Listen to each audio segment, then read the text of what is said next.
আমরা তোমাদের নতুন একটা ভিডিও স্বাগত জানাচ্ছি। আজকে যে বিষয়টি নিয়ে কথা বলতে চলে এসেছে, জেনারেল কোটা এবং টিএফডব্লিউ কোটার মধ্যে কী পার্থক্য। তো সেটা জানার আগে তোমরা সবাই চ্যানেলটিকে যারা নতুন তারা লাইক, কমেন্ট এবং সাবস্ক্রাইব করে দেখবে, এবং সেটা যদি ভালো লাগে তাহলে বন্ধুদের মধ্যে শেয়ার করে রাখবে। তো জেনারেল কোটা এবং টিএফডব্লিউ কোটার মধ্যে জেনারেল কোটা ধরো তোমার যে জেনারেল কোটা যদি যে সময় গভর্নমেন্টে সাপোজ মনে করা হয় যে 30,000 ক্যান্ডিডেট রয়েছে, কিন্তু 30,000-এর মধ্যে আমাদের TFW candidate 2,000 candidate form fill up করেছে, তার মধ্যে 700 জনকে নিয়ে যাবে।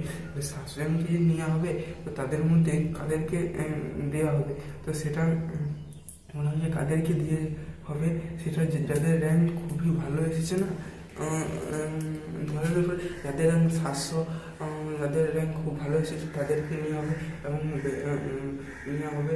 আর আরেকটা ব্যাপার, ডিএমডব্লিউ সার্টিফিকেট যখন যেসব ভোট অ্যাপ্লিকেশন করা হয় তখন তাদের সেটা অন করে রাখতে হয়, কারণ অন না করে রাখলে ডিএমডব্লিউ সার্টিফিকেট যে বেনিফিট যে সুবিধা সেটা পাওয়া যায় না। তো এবারে কোথাও যে যাচ্ছে যে অনেকে কিন্তু টিএফডব্লিউ পড়াশোনা অন্য করে রাখে না, কিন্তু তাদের যখন দেখলাম বোর্ডের কাউন্সিলে ফার্স্ট অ্যালটমেন্ট রেটার বেরোয় না, তো ফার্স্ট অ্যালটমেন্ট রেটার বেরোয়, তো তখন তারা চান্স পেয়ে যায়। সুতরাং এটা কিন্তু তাদের অনেকটাই তার উপরে নির্ভর করছে যে সে টিএফডব্লিউ সার্টিফিকেট এসে অন করে রেখেছে কিনা এবং অন রাখেনি রাখবে কিনা। আজ এই পর্যন্ত, এবং তোমরা যে টিএডব্লিউর কাছে অনেক ভালো কলেজও পাওয়া যায়, অনেক দেখেছি। তো 20 র্যাঙ্কে জেনারেল 20,000 22,000, তারা কিন্তু 16-17 হাজারে কিন্তু টিএডব্লিউর সাথে 2-3 হাজার র্যাঙ্ক কমিউনিকেশন ডিফারেন্স কিন্তু পেয়েছে গত রিসেন্টের ইয়ারে কোথা যদি ধরা যায়। আচ্ছা, আর ইলেকট্রিক্যাল মেকানিক্যালে মোটামুটি 20,000 21,000 র্যাঙ্ক পর্যন্ত ভালো মোটামুটি একটা বাড়ি থেকে দূরে করে গ্রাম্য এলাকায় কলেজ পাওয়া যায়। মানে ভালো কলেজ কিনতে গেলে 15,000 মধ্যে র্যাঙ্ক থাকা আবশ্যক, 15-16,000 অ্যাপ্রক্সিমেটলি। ইলেকট্রিক্যাল এবং সিভিলের ক্ষেত্রেও তাই। আর কম্পিউটার সায়েন্সের ক্ষেত্রে কিছুটা হলেও ডিমান্ড বেশি, কিছুটা কম কাট অফ যাবে এবং প্রত্যেক কলেজে কম কাট অফ যায়। কম্পিউটার সায়েন্সে কোনো জব ডিপ্লোমা করে সেরকম কোনো জব অপরচুনিটি নাই। তো আশা করি যদি ভিডিওটি কোনো জায়গায় অসুবিধা হচ্ছে বা প্রবলেম হয়েছে তাহলে কমেন্ট সেকশনে জানাবে।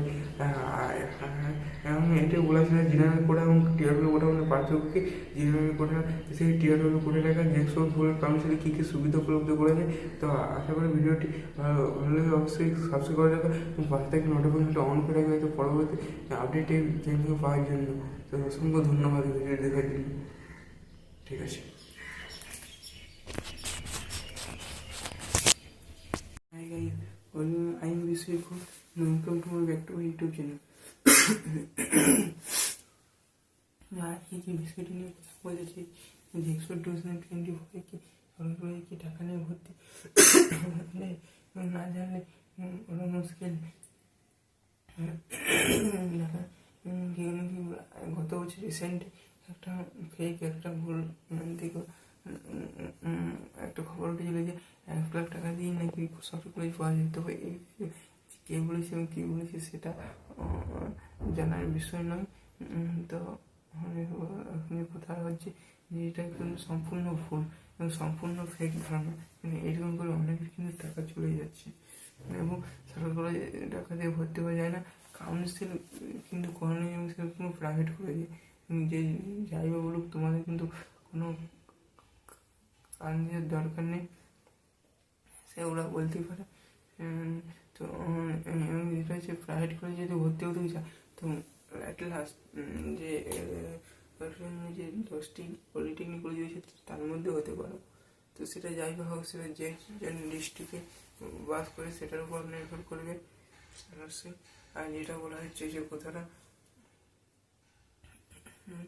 সরকারি কিন্তু র্যাঙ্ক কাট অফ অ্যানালাইসিস এবং র্যাঙ্ক যে কত র্যাঙ্কে কত নাম্বার কত র্যাঙ্ক উঠবে, তো সেটা অন্য কোনো একটা ভিডিওতে বলে দেবো।